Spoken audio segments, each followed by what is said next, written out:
The evening of May 9th here, and Spurgeon loved to use the story of the Song of Solomon as a picture of the relationship between Jesus and his church. He does that tonight from this text in Song of Solomon, these clauses from verses 11 and 12 of chapter 7. Come, my beloved, let us go out into the fields. Let us see whether the vines have budded. The church was about to engage in earnest labor and desired her Lord's company in it.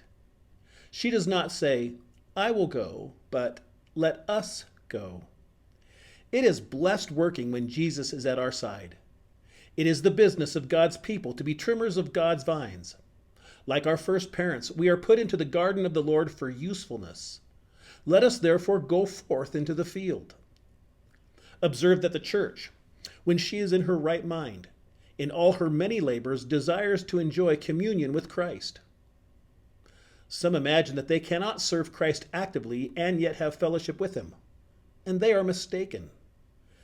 Doubtless, it is very easy to fritter away our inward life in outward exercises and come to complain with the spouse, they made me keeper of the vineyards, but my own vineyard have I not kept. But there's no reason why this should be the case except for our own folly and neglect. Certain is it that a professor may do nothing and yet grow quite as lifeless in spiritual things as those who are most busy.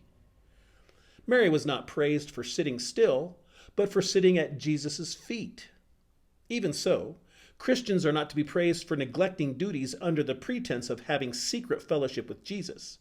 It is not sitting, but sitting at Jesus' feet which is commendable.